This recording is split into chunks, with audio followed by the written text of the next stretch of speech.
Pour ne rien manquer, abonnez-vous maintenant. Pour le face-à-face, André Berkoff accueille Jean-Jacques Marie, historien spécialiste de l'URSS et auteur de ce livre, La collaboration Staline-Hitler. C'est aux éditions Talendier. Et oui, encore un livre, et vous savez que nous aimons ça ici, qui ne va pas dans le sens du courant, qui ne va pas dans le sens des idées reçues, qui ne va pas surtout dans le sens de la doxa. Encore qu'on va justement discuter avec Jean-Jacques Marie. Vous êtes historien, vous êtes professeur. On a parlé juste avant des blouses et de l'uniforme. Et surtout, vous êtes russophone. Je dois dire que j'ai été assez impressionné depuis 1967, votre premier livre sur Staline, 1967. Et puis vous avez écrit sur Trotsky, sur Marx, sur Khrouchtchev, sur Lénine, sur Beria, évidemment, le culte de la personnalité, enfin tout ça, les Russes blancs, la période des Russes blancs, enfin vous avez vraiment creusé cela, et là, vous sortez avec un livre choc, je dois dire, et vous n'y allez pas de ma mort. D'abord, votre titre déjà, la collaboration Staline-Hitler.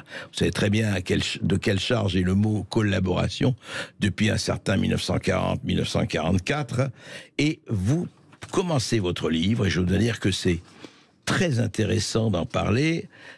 Vous parlez de, je vous cite, c'est vraiment la première page de votre livre. Hitler a invité Staline à signer avec lui un accord conjoncturel, un pacte de non-agression qui lui permet d'attaquer la Pologne. Nous sommes le 22 août 1939 et Staline lui adresse la réponse suivante. Je vous remercie de votre lettre. J'espère que l'accord germano-soviétique de non-agression sera un tournant vers une sérieuse amélioration des relations politiques entre nos pays. Les peuples de nos pays ont besoin de relations pacifiques entre eux. L'accord du gouvernement allemand pour signer un pacte de non-agression constituera la base permettant de liquider la tension politique et d'instaurer la paix et la collaboration, écrit Staline, entre nos pays. C'est vraiment le mot collaboration qui est utilisé par Staline dans sa lettre. Tout à fait, il n'y a strictement pas le moindre doute, c'est bien le mot collaboration. En russe, c'est satruditchestvo, ça veut dire collaboration.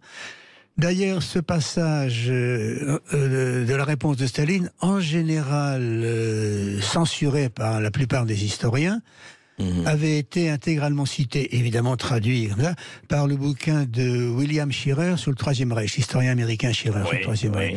Mais en général, ce passage est censuré. L'exemple le plus caractéristique, c'est que lorsque, en 1990, un historien russe, ancien directeur adjoint de la direction politique de l'Armée Rouge, c'est quand même pas un adversaire du régime, publie une biographie de Staline. Il publie intégralement le texte de Staline à Hitler que vous venez de lire. Et dans l'édition française qui paraît l'année suivante, les 4 lignes où figure le mot collaboration sont supprimées. Ouais. Pour quelle raison, je n'en sais rien, mais on peut deviner quand même qu'il s'agit de maintenir un mythe qui est de réduire ce qui s'est passé en 1939 à un pacte de non-agression. Or, les pactes de non-agression, il y en a beaucoup dans l'histoire. Il y en a même eu entre l'Allemagne nazie et la Pologne en 1934, dont on a vu ce qu'il a donné d'ailleurs. Oui, bien sûr. Alors justement, allons au fond des choses, parce que c'est évident que là, on va vous faire un procès en disant, enfin un procès, non pas en sorcellerie, mais en fake news, si je peux employer ce jargon aujourd'hui, qui consiste à dire, oui d'accord, mais alors la thèse, et vous en parlez, vous la développez beaucoup dans le livre, la thèse, c'était de dire, oui, mais Staline n'était pas encore prêt, il a accepté l'offre d'Hitler, puisque c'était une proposition d'Hitler, en disant, bon, bah écoutez, on va attendre, mais vous, justement, et c'est pour ça, puis on sait très bien, et vous ne le niez pas du tout, le tribut que les Russes, les Soviétiques de l'époque ont payé à la guerre, effectivement, et si d'ailleurs Hitler a été vaincu, il faut bien dire ici, c'est grâce aux Russes, enfin, grâce à l'armée soviétique. Mais ce que vous dites, et c'est ça qui est très intéressant, vous dites, attention, ce n'était pas... Alors, la thèse qui consiste à dire, oui, il a fait ça pour gagner du temps, comme Hitler a fait ça pour gagner du temps, pour dépecer la Pologne, vous dites non, c'était beaucoup plus que ça. Jean-Jacques Marie. Oui, manifestement, quand on voit ce qui suit, c'était beaucoup plus que ça. D'abord, Staline avait préparé ce rapprochement dont il ne savait pas s'il aboutirait réellement, parce que comment deviner ce que voulait Hitler exactement. D'autant que Hitler annonçait sa volonté de liquider le judéo-bolchevisme, d'envahir l'Union soviétique, etc. Mais Alors pourquoi Staline a préparé ça et comment? Oui. alors pourquoi à mon avis, il y a deux raisons. La première, c'est qu'il veut effectivement retarder le plus possible une guerre dont il sent sans doute qu'il ne pourra pas absolument l'éviter. Mais deuxièmement, parce qu'il espère parvenir à un accord sur un certain nombre de points avec l'Allemagne nazie. Entre autres, un accord pour repousser le plus loin possible vers l'ouest les frontières de l'Union soviétique. Car la collaboration avec Hitler va se traduire d'abord par le fait que les nazis ne bougeront pas quand Staline va attaquer la Finlande le 1er décembre 1939 pour repousser les frontières au nord de Leningrad de plus de 20 km. Aucune réaction des nazis, là. Rien. Aucune réaction des nazis, ils sont engagés dans une coopération, une collaboration. Bon, deuxièmement, l'accord avec Hitler va aboutir à la mise, à l'invasion en réalité des trois pays baltes, Estonie, Lettonie, Lituanie, qui avaient jadis appartenu à l'Empire russe, tsariste russe, bien entendu. Ensuite, il s'appuiera sur cette collaboration pour obtenir le retour de la Bessarabie que les Français et les Anglais avaient accordé à la Roumanie parce qu'ils voulaient en 1919. Et même il demandera un peu plus, il demandera le fait que l'URSS mette la main sur la Bucovine.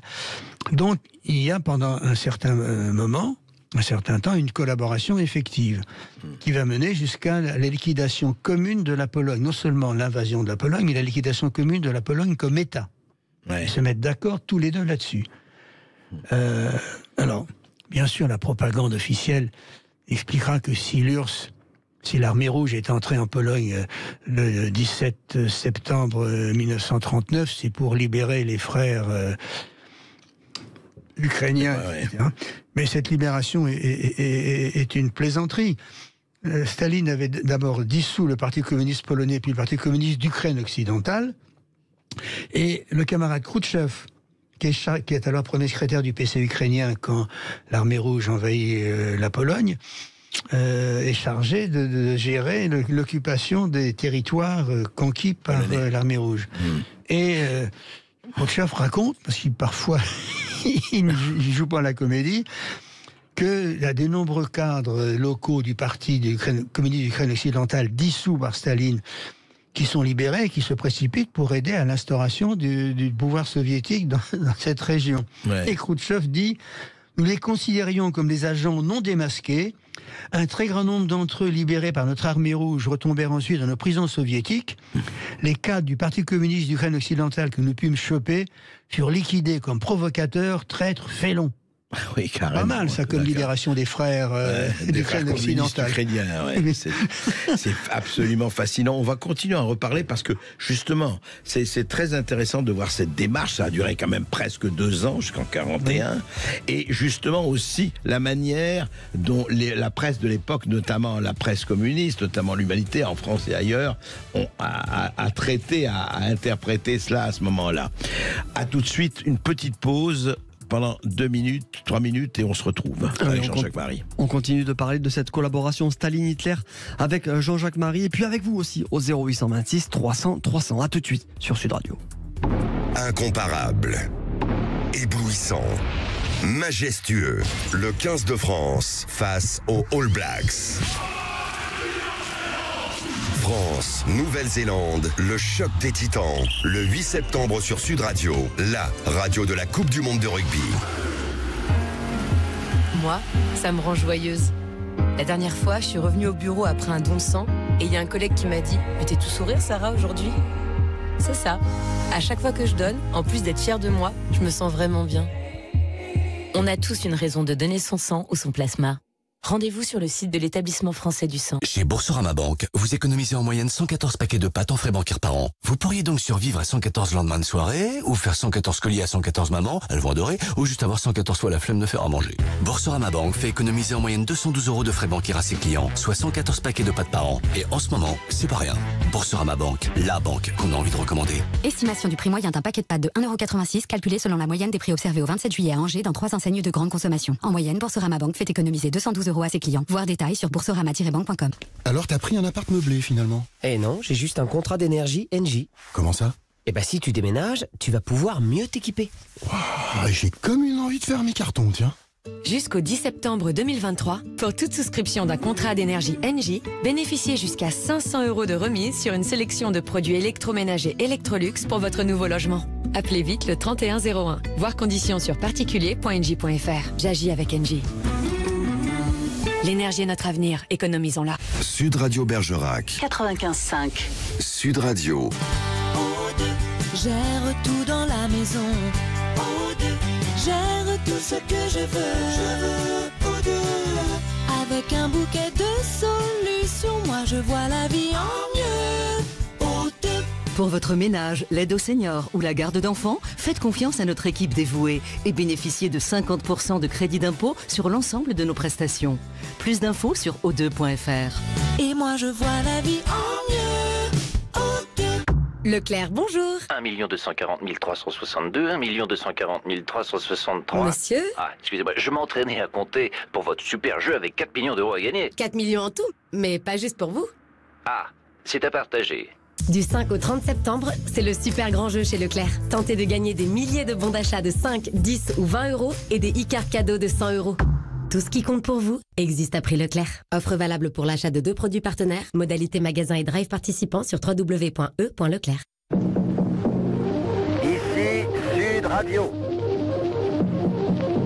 Les Français parlent au français. Je n'aime pas la blanquette de veau. Je n'aime pas la blanquette de veau. Sud Radio Berkov dans tous ses états.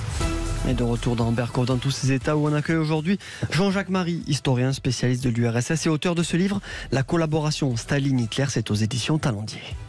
Alors justement, revenons à cette lettre tout à fait. Vous dites, on en parlait, Jean-Jacques Marie hors antenne, vous dites que cette lettre, évidemment, reste secrète, je crois, jusqu'en 48. Jusqu'en 48. C'est ça.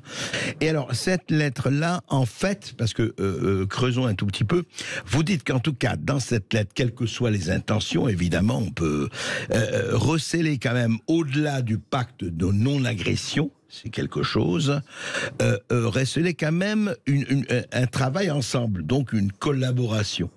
Et voilà, qu'est-ce que c'était concrètement? Ça se traduisait. Alors, vous avez parlé effectivement de la Pologne, il y a une complicité objective, comme on dit, et sur l'Estonie, etc. Enfin, mais au-delà de ça, il y avait quoi? Une espèce de se dire, bon, voilà, Hitler, après tout, il est là, enfin...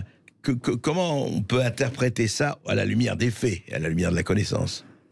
Alors, c'est évidemment très difficile d'interpréter les intentions de Staline, qui, comme chez beaucoup de chefs d'État, mais lui, il pousse ça très très loin, observe une certaine distance entre ses déclarations publiques et ses intentions réelles. Il n'est pas le seul. Hein. Il n'est pas le seul, mais lui, il a poussé ça très loin.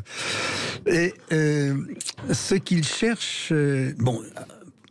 Premier point évident, il cherche à repousser la guerre éventuelle le plus tard possible. Bien sûr. Mais il cherche, deuxièmement, à bâtir une alliance qu'il espère qu'elle peut être durable, puisqu'il pense que, par exemple, le pacte de non-agression sera valable pour 10 ans. Hein, c'est l'accord qu'il joue avec Ribbentrop. Il y a la durée est mentionnée. Est mentionnée dans le pacte, oui, 10 ans. Ouais.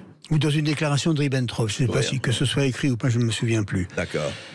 Et ensuite, Staline pense que l'Allemagne nazie peut l'aider à obtenir un certain nombre de choses. Par exemple, ce que je viens de dire tout à l'heure sur l'élargissement des frontières, et même l'élargissement qui peut aller très très loin, parce que lorsque il enverra Molotov rencontrer Hitler en novembre 40, il proposera d'aboutir à un accord permettant en particulier des conquêtes territoriales au sud de l'URSS, c'est-à-dire vers l'Iran. Et l'expression conquête territoriale figure exactement dans le texte transmis par Molotov. Deuxièmement, ou troisièmement, je ne sais plus. Non, c'est pas grave ça. Ce sont des pluralistes. Des pluralistes, voilà. Il propose un accord commercial avec l'Allemagne. Avec l'Allemagne nazie, dans lequel il va servir d'intermédiaire pour aider l'Allemagne à surmonter le blocus décrété par la Grande-Bretagne après l'agression d'Hitler contre l'Angleterre. Et en septembre 1940, le chef du service de renseignement de l'armée rouge, Golikov, transmet à Staline l'analyse d'un rapport que les services secrets soviétiques, sur lesquels ils ont mis la main, de Karl Schnurre, qui est le responsable économique allemand des relations avec l'URSS, et sur le bilan des relations économiques URSS-Allemagne. Et Golikov écrit en toutes lettres le rapport Schnurre souligne que les liens économiques de l'Allemagne avec des pays comme l'Iran, l'Afghanistan, la Mandchourie, la Chine, le Japon, et par leur intermédiaire plus loin avec l'Amérique du Sud, passent exclusivement par le canal de l'URSS, et l'Allemagne utilise ces liens pour se fournir en matières premières dans un volume sans cesse croissant.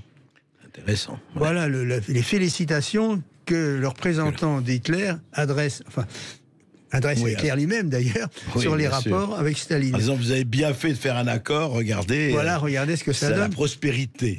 Alors, et d'ailleurs, l'URSS va même jusqu'à revendre à l'Allemagne une partie du zinc et du caoutchouc qu'elle achète en Angleterre, et une partie du coton qu'elle achète aux États-Unis.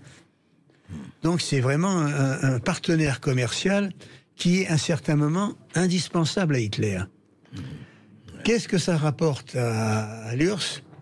Ça rapporte un certain nombre de... Et Staline espère que ça va lui rapporter la fourniture par l'Allemagne nazie d'un certain nombre de plans d'armement, de matériel d'armement.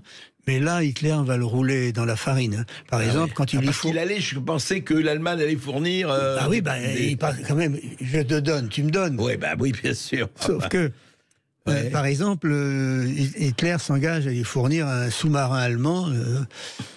Sauf qu'il fournit un jour le sous-marin allemand, mais il manque 2 tourelles. Alors, n'ayant jamais exercé dans un sous-marin, j'ai fait mon service dans l'infanterie, je ne sais pas à quoi servent les tourelles, mais je suppose que c'est important dans un sous-marin.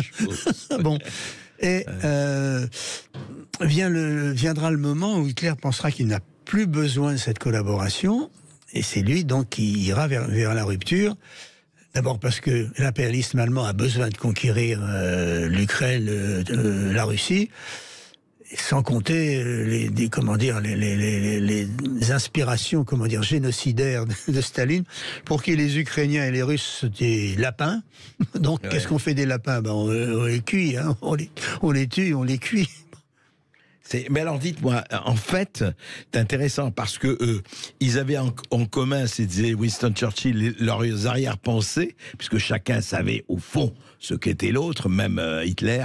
Mais comment alors justement, il y a dans votre livre un passage formidable, parce que on pense toujours à aujourd'hui, la comparaison n'est évidemment pas raison.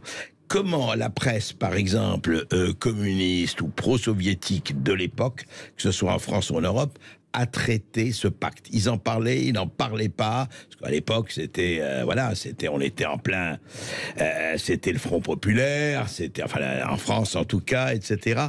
Et je me rappelle, on a vu le journal L'Humanité qui accueillait en disant, voilà, les peuples allemands et russes et européens et français devraient marcher la main dans la main contre ce capitalisme assoiffeur de sang, etc.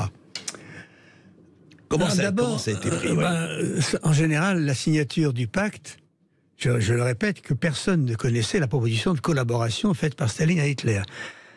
La signature du pacte a suscité une grande émotion dans les partis communistes divers. J'imagine, pacte. Ah oui.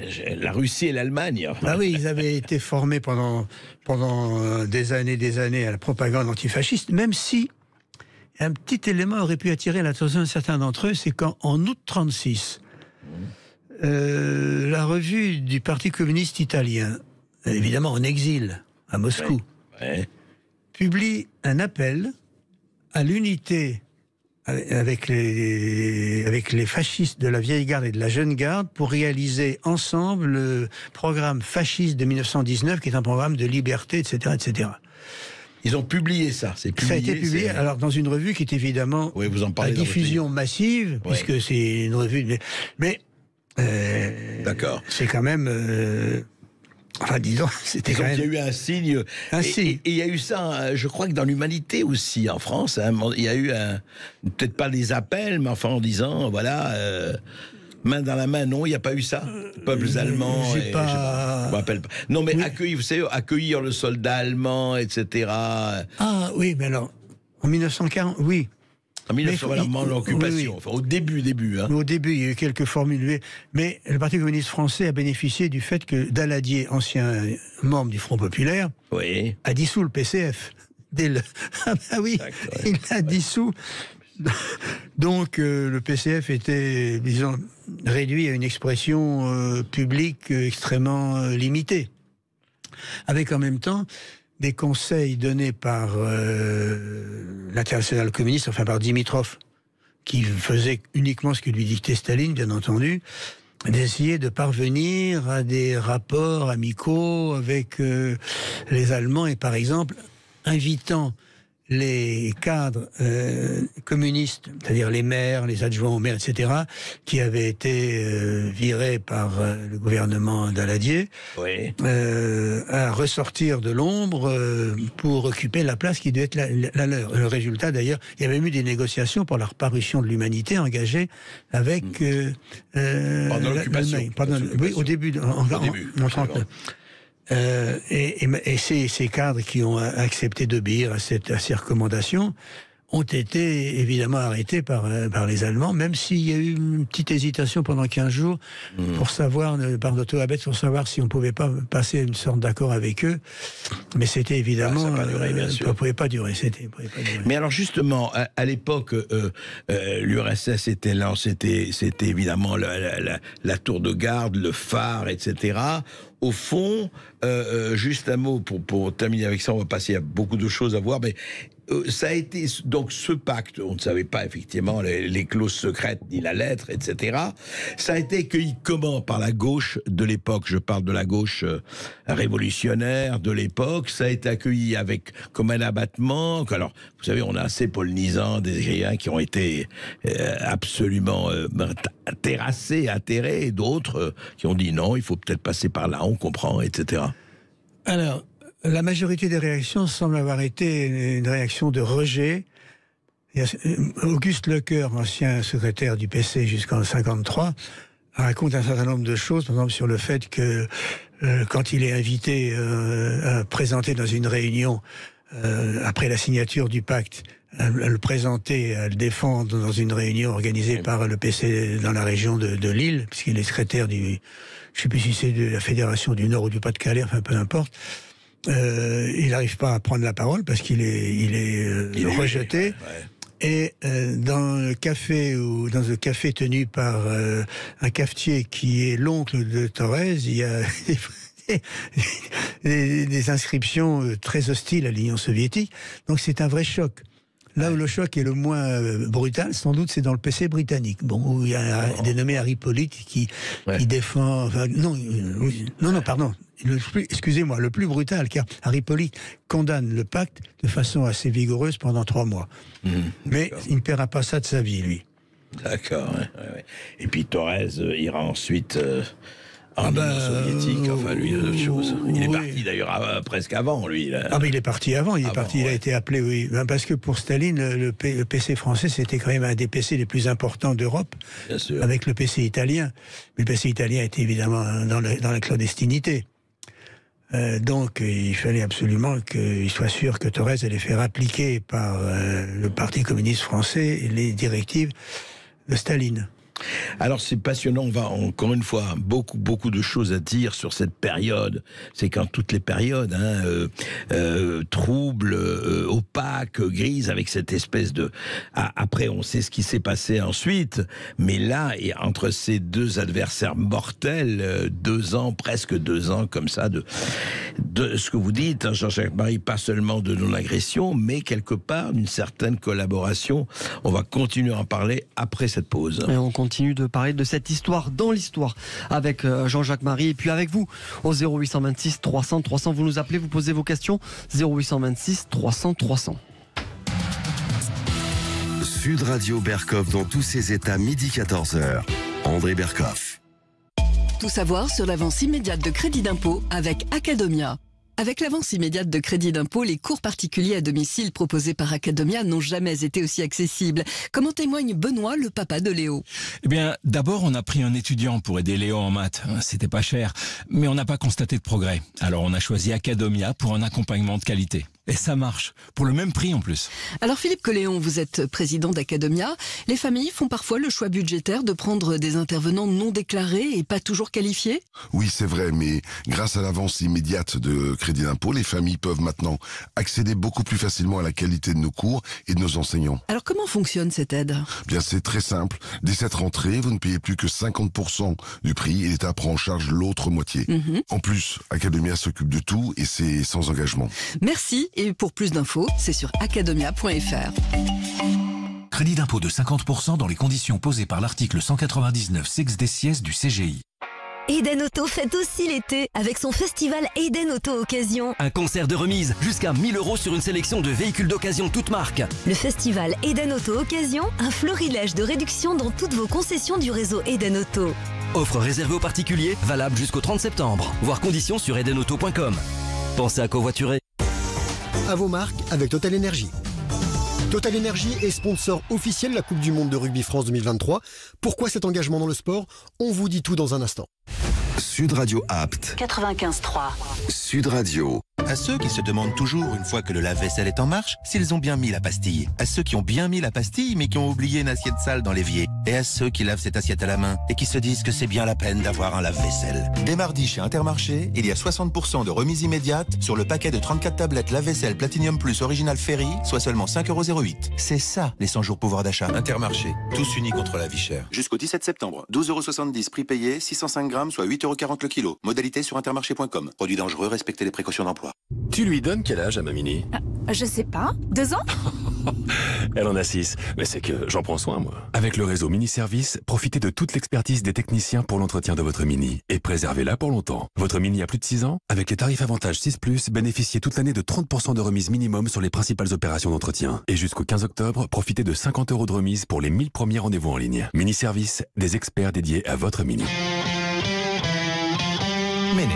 Voir conditions et réseaux participants sur mini.fr. Ici Sud Radio. Les Français parlent au français. Les carottes sont cuites. Les carottes sont cuites. Sud Radio Berkov dans tous ses états. De retour dans ce face-à-face de Berkov dans tous ses états, on est toujours avec Jean-Jacques Marie, historien spécialiste de l'URSS et surtout auteur de ce livre, La collaboration Staline-Hitler. C'est aux éditions Talendier. On continue d'en parler sur Sud Radio. Alors justement, c'est encore une fois, je recommande vraiment ce livre. Lisez-le, La collaboration Staline-Hitler. Jean-Jacques Marie vraiment connaît à fond son sujet et c'est absolument fascinant parce que au-delà effectivement de nos choix, de nos dilections, etc., il y a quelque chose qui s'est passé. Mais Jean-Jacques Marie, on rappelle, on disait ça. On disait que, enfin, je disais que Sardou a fait, si les ricains n'étaient pas là, on serait tous en Germanie. Mais il faut quand même rappeler, pour les gens quand même qui ont tendance à l'oubli ou à l'ignorance, que si les Ruskov n'étaient pas là, on serait encore plus en Germanie. Quand même, la Russie a payé, l'URSS a payé un très lourd tribut à convaincre les nazis. Ça, c'est l'armée rouge qui a battu la Wehrmacht. Ouais. Parce que pendant l'essentiel de la guerre, les Américains s'intéressaient surtout au Pacifique, d'où ils voulaient chasser le Japon, auquel ils ont fait une guerre farouche, d'ailleurs. Ouais. C'est à partir du moment où Hitler a attaqué l'URSS le 22 juin 1941. Il a d'abord remporté une victoire apparemment écrasante, parce que jusqu'au dernier jour, Staline a refusé de croire les rapports de ses propres services annonçant l'attaque. Il n'y croyait pas. Il n'y croyait pas. Et je vais vous donner, il y a quelque chose qui est très frappant. Ouais. Le chef du NKVD, Beria. La police secrète russe, le fameux Beria. Le fameux Lavrenti Beria. Oui. Le 21 juin 1941, donc la veille de l'agression nazie, envoie un rapport à Staline dans lequel il lui dit qu'il reçoit des fausses informations de cadres de renseignement soviétiques dont il donne les noms. Et il dit par exemple, Pavel Dekhanozov, qui est l'ambassadeur soviétique à Berlin, continue à me bombarder de désinformations sur une prétendue agression de l'URSS préparée par Hitler.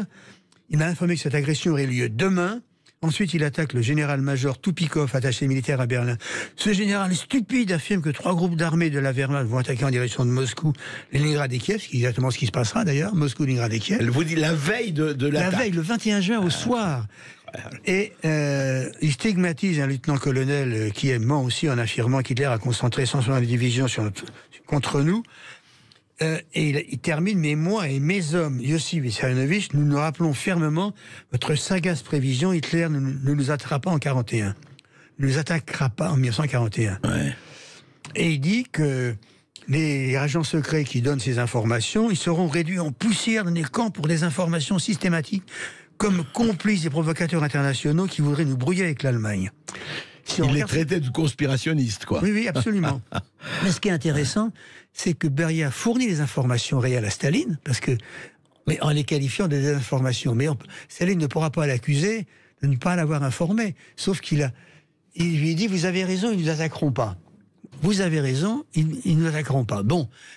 Mais cela dit, il lui donne les éléments. Si l'autre veut... Mais Staline est tellement persuadé que c'était lui qui dirigeait le duo, l'alliance. Avec Hitler. Avec Hitler, parce qu'il a présenté en novembre 40 à Hitler, quand il envoie Molotov à Berlin, les exigences qui pour Hitler sont inacceptables. D'ailleurs, dans le document dans lequel il explique pourquoi il attaque l'Union soviétique, il reprendra ces 4 exigences. Bon, je ne vais pas les détailler, c'est pas intéressant aujourd'hui. Mais jusqu'au bout, parce qu'il reçoit quasiment tous les jours des rapports de ses services annonçant, détaillant minutieusement les préparatifs. De Hitler. D'Hitler, oui, pour l'attaquer. Et ça aboutira d'ailleurs aux victoires éclairs initiales de la Wehrmacht, qui va se traduire par une catastrophe effroyable. Et évidemment, vu la barbarie avec laquelle l'armée nazie se comporte, puisque pour Hitler, les Russes ukrainiens et les Russes sont des lapins, qu'est-ce qu'on fait des lapins? Je ne vais pas me répéter. Donc on en fait n'importe quoi. Ce sont des sous-hommes, quoi. Ce sont des sous-hommes, absolument, des sous-hommes. D'ailleurs, il annonce, Hitler, enfin, c'est pas public, enfin Goebbels le signale, que quand ils auront pris Leningrad et Moscou, ils liquideront la population de ces 2 villes. Il ne s'agit pas de nourrir ces gens-là. Donc la férocité avec laquelle ils se comportent fait que la population se dresse. Mais vu le génie stratégique grandiose de Staline, ça la coûtera cher à l'Union soviétique, 30 millions de morts à peu près. Enfin, on hésite entre 29 ou 32 millions. C'est quand même effrayant. Énorme. Le prix que paye cette population, ça se traduira d'ailleurs par le fait qu'au lendemain de la guerre, vous aurez 10 millions de veuves en URSS. Les soldats soviétiques ont payé de leur sang à la fois la férocité d'Hitler et ce qu'on peut appeler, comment dire, les maladresses, le moins qu'on puisse dire, du camarade Staline. Et oui, c'est fou, ça. Parce que pour Staline, tout soldat soviétique qui se laissait faire prisonnier était un traître. Le soviétique fait prisonnier, même quand c'est lui qui a donné des ordres stupides, comme l'interdiction à l'armée soviétique qui est à Kiev de reculer pour échapper à l'encerclement, il doit se suicider. Parce qu'il n'a pas obéi aux ordres du grand Staline. Il n'a pas obéi aux ordres du grand Staline. C'est quand même tout à fait terrifiant, cette histoire. Et au fond, après, alors justement, on va en parler avec nos amis, nos auditeurs de Sud Radio. Jean-Jacques Marie, au fond, après, alors encore une fois, je vous renvoie au livre, vraiment, je vous le recommande. C'est un livre passionnant à lire et voilà ce que c'est les Russes de l'histoire et puis les Russes de l'action humaine. Hein. C'est ça qui est les Russes de la raison humaine, je dirais, ou de l'irrationnel. Mais après ça, effectivement, est-ce que pendant longtemps, cette période-là, est-ce que a été plus ou moins enterré, plus ou moins masqué, plus ou moins adouci ou feutré, parce que vous en parlez aussi, toute cette période de 39-41. Oui, elle a été d'abord mise entre parenthèses à cause de la part décisive de l'URSS dans la défaite de l'Allemagne nazie. Parce qu'il faut se rappeler quand même que moi, j'ai vu ça puisque je vivais en Basse-Normandie. Le débarquement, c'est le 6 juin 1944. À l'époque, l'armée... Les jeux étaient faits. Les jeux étaient faits. Hein. Il n'y a pas de doute. Hein. Faut le rappeler, c'est très important. Si l'armée russe n'était pas là, on serait en Germanie. C'est clair. Enfin, on serait en Germanie où on aurait été liquidé avant. On aurait été liquidé avant, ouais. Bon. Donc, étant donné l'apport décisif de l'armée rouge à la défaite de l'Allemagne nazie, il y a eu une tendance, évidemment, à occulter tout ce qui pouvait aller en sens inverse. Et en particulier, l'accord entre Staline et Hitler, dont d'ailleurs on ne connaissait pas le cœur, on ne connaissait pas la proposition de collaboration, sauf en 48. Mais comme en 48, ça a été publié par les Américains dans un bouquin qui s'appelle Soviet-Nazi Relations, c'était facile. D'ailleurs, ça relève de la propagande de guerre froide et comment savoir si c'est vraiment... si c'est vrai ou pas vrai. Si c'est vrai ou pas vrai, si c'est un document original. Bon. Et en fait, ça ne sera publié en URSS qu'en 1990, enfin, la veille de chute de l'URSS, oui. Donc, vous voulez dire 50 ans après, quoi. 50 ans après, oui, absolument. Même bon. Et deuxièmement, il y avait l'idée que puisque Staline, c'était le communisme, bon, évidemment, peut-être un peu farouche, un peu brutal, mais après tout, les procès de Moscou, qui sait si les trotskistes n'étaient pas des agents nazis, après tout, hein, c'était bon, puisqu'il le disait, c'était peut-être vrai. Rappelez-vous, Köstler et compagnie étaient traités d'hitléro-trotskistes. Oui. Dès que vous osiez dire qu'il y avait des camps de travail en URSS... Absolument. Voilà. Donc, bon. Et ensuite, il faut comprendre que quand vous avez une sorte de version qui s'impose dans l'histoire, il est très difficile de l'effacer. Par exemple, malgré les révélations sur le Goulag, tout ça, l'idée que Staline était... L'idée développée par Hannah Arendt, entre autres, que Staline était, comme Hitler, hein, était vénéré par leur peuple. Hein. Bon, elle l'écrit en toutes lettres dans les origines du totalitarisme. Et pour vous montrer à quel point... Vous voulez... oui. Non, je sais pas ce que... Ah, voilà. Donc, je voudrais... Cette légende, elle est restée à tel point, par exemple, un historien, pourtant ancien membre de la Ligue communiste révolutionnaire, qui s'appelait Enzo Traverso, qui est prof de... Vous mettez-vous près du micro, ça alors. Pardon, oui. Un historien qui s'appelle Enzo Traverso. Je dis simplement aux auditeurs que Jean-Jacques Marie cherchait un document, voilà. Voilà, Enzo Traverso, et qui est prof maintenant aux États-Unis, a publié un livre sur le totalitarisme en 2000, dans lequel il évoque le charisme de Staline. Il avait peut-être, non, enfin, est-ce que le peuple russe à l'époque, vous avez très bien suivi ça, honnêtement, alors vous avez raconté ceux qui étaient, mais est-ce que le peuple dans son, je dirais dans sa majorité quand même, avait gardé quand même l'affection ou la vénération pour le grand Staline? Je vais vous donner deux exemples. Ouais. Toujours difficile de savoir ce que pense un peuple de 140 millions. Bien sûr. Bien sûr. Non, mais je dirais ce qu'on peut en savoir. Ce qu'on peut en savoir, mais quel soviétique peut dire ce qu'il pense dans l'URSS de Staline? Ou n'importe quoi. Un mot prononcé de travers peut vous emmener au camp, d'où vous ne reviendrez pas forcément. Mais il y a quelque chose qui est très frappant. Excusez-moi de faire de la publicité, mais après tout, on vit dans un univers...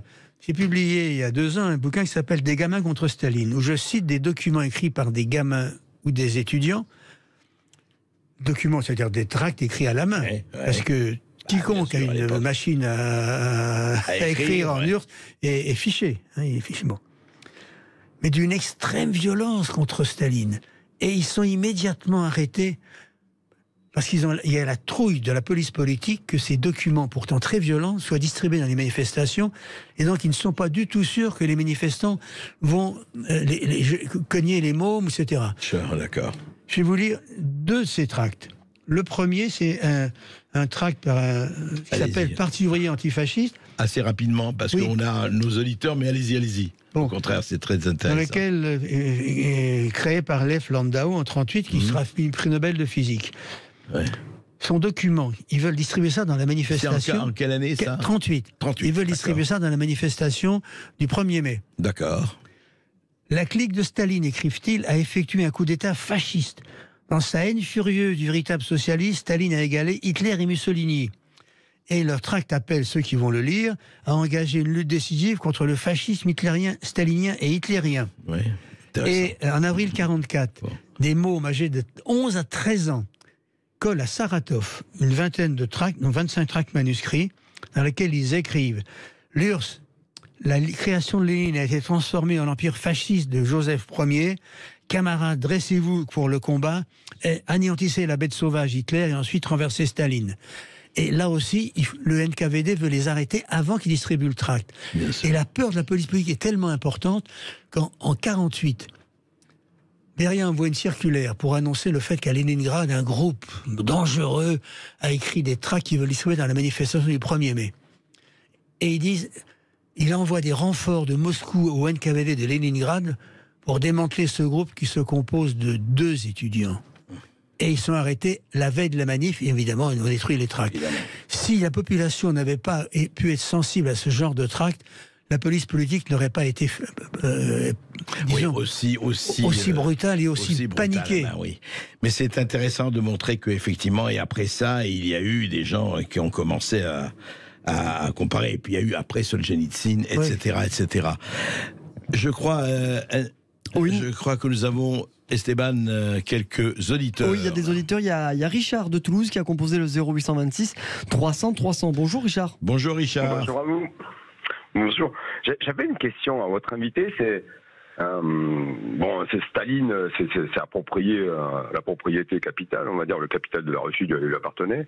Hitler a été financé par le capital allemand et peut-être au-delà. Et donc en fait, je me disais, est-ce que cet accord qui avait eu lieu entre Staline et Hitler, du côté occidental, ou au moins du pouvoir capitaliste, est-ce que quelque part, c'était pas encore une garantie pour que le communisme, qui était l'outil de développement de l'URSS, en fait, et parce qu'il applique en interne, est-ce que ce serait pas la meilleure des barrières? Est-ce que quelque part, on n'était pas dans quelque chose qui n'intéressait pas, au fond, les vrais pouvoirs? Est-ce que, il n'y a pas une alliance économique derrière, une complicité?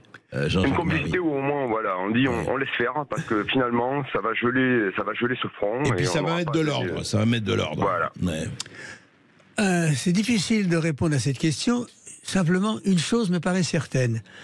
Si la caste nazie est une caste pillarde qui laisse la propriété privée exister, la bourgeoisie allemande existe toujours, etc. En revanche, la caste pillarde de l'URSS, qu'on appelle traditionnellement la bureaucratie, elle n'a pas, avec les rapports de propriété, les mêmes types de rapports qu'en Allemagne nazie. La preuve est qu'elle pille la richesse du pays le plus qu'elle peut, et en même temps, elle se cache. Il faut que son activité pillarde soit pas connue, soit dissimulée, pas seulement pour des raisons idéologiques, mais parce que ça pourrait provoquer dans la population des réactions. Par exemple, il y a des règles très strictes, mais orales. Ouais. Un bureaucrate de tel rang ne peut pas faire construire un appartement de plus de temps. Un secrétaire régional peut aller jusqu'à... C'est surveillé. C'est surveillé étroitement. D'accord. Et les privilèges sont dissimulés, alors que ceux des nazis éclatent partout. C'était intéressant. Esteban? On va se retrouver dans quelques instants, puisque nous aurons Guy qui a composé le 0826 300 300. Et si, comme lui, vous voulez nous poser une question, vous appelez 0826 300 300. À tout de suite.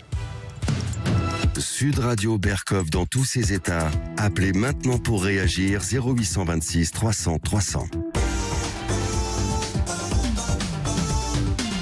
À vos marques avec Total Énergie. Isabelle Patrier, bonjour. Bonjour. Vous êtes la directrice France de Total Énergie, sponsor officiel de la Coupe du Monde de rugby France 2023 qui démarre dans quelques jours. Pourquoi cet engagement? Avant tout pour célébrer ce grand événement avec le public, nos clients, nos collaborateurs et nos partenaires. Ça fait 35 ans que Total Énergie est partenaire du ballon ovale et nos équipes se mobilisent pour faire de France 2023 un succès festif et populaire. Et pour vous, le rugby, c'est plus qu'un sport? Oui, c'est grâce à un collectif de femmes et d'hommes que Total Énergie mène sa transformation partout dans les territoires aujourd'hui. Le rugby, c'est un collectif qui nous ressemble, des valeurs qu'on illustre par des actions concrètes. Et quel type d'action? Total Énergie accompagne le rugby amateur et nous sommes partenaires officiels du tournoi national des quartiers de France 2023 qui s'adresse à 6000 enfants de quartiers prioritaires autour des valeurs du rugby et de ce fameux collectif. Super pour les enfants. Isabelle, merci et bonne Coupe du Monde de rugby.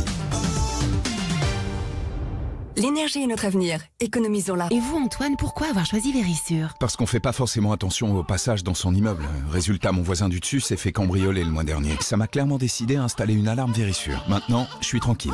Enfin presque. On a tous une bonne raison de s'équiper. Rendez-vous sur verisure.fr pour bénéficier des frais d'installation offerts. Un service opéré par Verisure, société agréée CNAPS. À tous ceux qui cherchent un vin sec, minéral, ou alors plutôt charpenté, un peu fruité aussi, et pas cher. C'est bien aussi pas cher.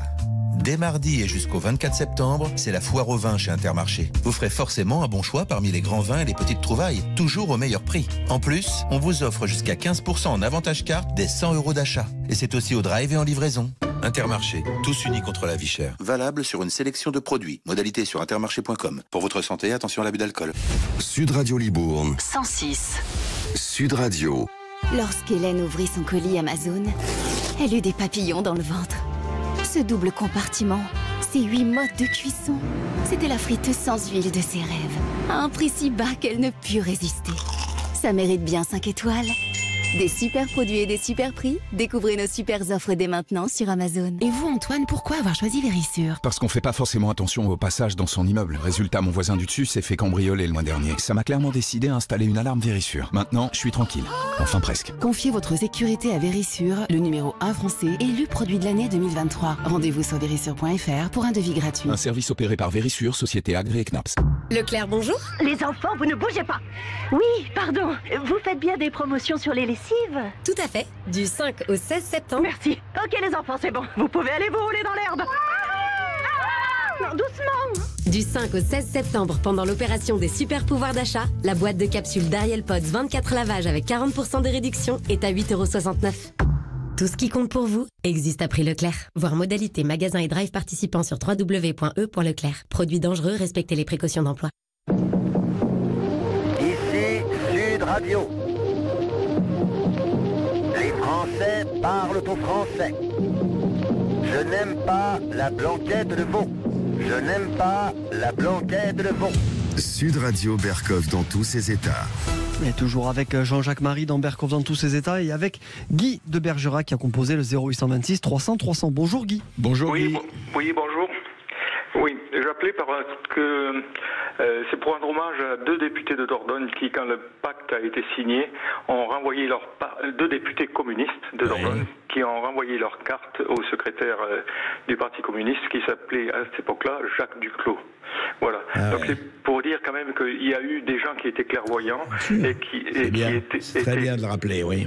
Oui, qui étaient complètement... et puis pour dire ensuite que... Alors c'est vrai que la résistance en Dordogne a commencé plus avec des gens comme les de la Bardonnie qui étaient plutôt confrérie Notre-Dame, donc des gens, des Maurassiens, des choses comme ça, mais ensuite aussi la part importante des communistes, les FTP de Dordogne. Mais c'est pour dire quand même qu'il y a eu 2 députés qui ont eu ce courage-là dès le début et qui ont vu clair et qui avaient leurs convictions et qui ont pris la responsabilité de leur engagement. Voilà. Vous faites très très bien de le rappeler parce que c'est très important de montrer que la conviction aussi elle joue et elle est là, elle est à l'acter, surtout aujourd'hui. Esteban, merci beaucoup Guy. Nous avons Christophe qui a composé le 0826 300 300. Christophe qui nous appelle d'Aix-en-Provence. Oui, bonjour Christophe. Bonjour à tous, bonjour Esteban. André, excellente rentrée. Hein. Merci. Rangez bien le cartable. On se félicite que vous avez retrouvé une demi-heure de plus, ce qui est très moi je me félicite. Et je salue Monsieur Marie et je vais lui faire part d'une réflexion et je vais lui poser une question connexe à ce qui nous présente aujourd'hui. Allez-y. Alors, la réflexion, c'est que vous savez, il n'y a pas très très loin entre un bandit de grand chemin, Staline, qui est écrivain et poète, et un marginal, Adolf Hitler, qui est peintre et aussi révolutionnaire l'un comme l'autre. Donc je pense qu'il y a eu enfin tout au moins pour le géorgien, il y a eu une fascination, et peut-être qu'il a vu en Adolf Hitler un genre de miroir réfléchissant, quoi. Et il se dit Hitler, qui est un révolutionnaire, parce que vous savez, c'est une fausse barbe de nous raconter que c'est l'extrême droite. Hitler, c'est un mouvement socialiste national, mais il est socialiste révolutionnaire. Donc ça, c'est ma réflexion. La deuxième question que j'ai à poser à M. Marie. Oui, allez-y. En fait, la France a perdu la guerre en 1936. C'est-à-dire qu'il y a un axiome très important.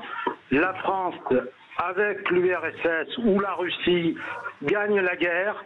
La France, sans la Russie, perd la guerre. En 1934, Barthou fait ce traité avec l'URSS d'assistance mutuelle. Il est ratifié par le Parlement français, mais l'État l'état-major ne veut pas l'appliquer et la droite française ne veut surtout pas en entendre parler. Daladier, le ministre de la Défense de l'époque, pousse à la roue, et donc je pose la question à un spécialiste, professeur. Est-ce que la France n'a pas perdu la guerre en 1936 avec l'épisode de la Rhénanie, par exemple? Voilà. Oui, je comprends. Non, mais là, oui, il y a beaucoup de choses et beaucoup de plans. Oui. Non, mais je voudrais revenir, effectivement, il y avait une possibilité, Jean-Jacques Marie, avec France, URSS, est-ce qu'il y avait, où la France comptait beaucoup moins, ou pas? D'abord, quand même, une petite rectification. Oui. Hitler n'est en rien révolutionnaire. La prise du pouvoir par les nazis, soutenue d'ailleurs à partir de 1932 par le grand capital allemand, absolument, les grands industriels et tout ça, ne touche absolument pas au régime de propriété. Les seuls capitalistes auxquels ils s'attaquent, bien entendu, c'est les juifs, parce qu'ils dressent la volonté de pillage des sections d'assaut vers les commerçants juifs ou les banquiers juifs, etc. Donc il n'y a rien de révolutionnaire, c'est profondément réactionnaire. C'est pourquoi la bourgeoisie allemande le soutient.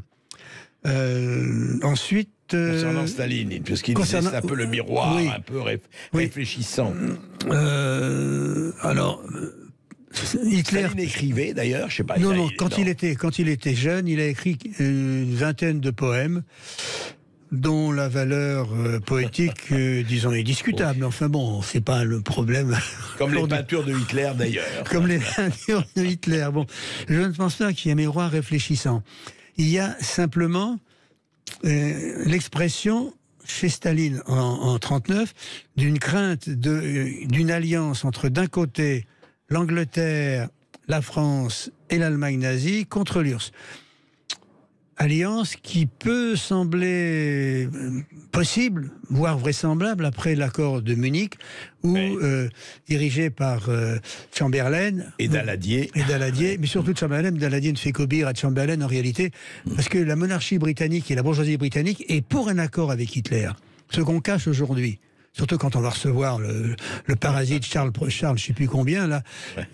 Ils sont pour, manifestement. Et donc, la crainte de Staline n'est pas stupide. Cela dit, la solution qu'il choisit, vers laquelle il s'oriente d'ailleurs dès mars 1939, quand il fait une ouverture à Hitler à son congrès, Hitler qui met 2-3 mois à la saisir, cette ouverture, enfin dans la mesure où on peut saisir une ouverture, je ne sais pas, en tout cas, va l'accepter. Mais ça correspond à un instinct à la fois d'autodéfense et l'idée que entre deux ennemis, à un moment, il faut choisir le moindre. Mais de là à passer à la collaboration, il y a un fossé. C'est la raison pour laquelle, d'ailleurs, Staline n'en parle pas à l'époque. Personne ne le sait. Et d'ailleurs, personne ne le sait. Sauf Hitler, à l'époque. Ouais. Et vous faites bien de le rappeler. C'est très intéressant, en tout cas, vraiment, encore une fois, la collaboration Staline-Hitler, vraiment à lire tranquillement, parce que l'histoire... l'histoire ne repasse jamais les plats. Si elle peut le repasser de façon très différente, ne l'oublions jamais. Merci beaucoup Jean-Jacques Marie d'avoir été avec nous. Je rappelle ce livre, La collaboration Staline-Hitler, c'est aux éditions Talendier. Tout de suite, vous avez rendez-vous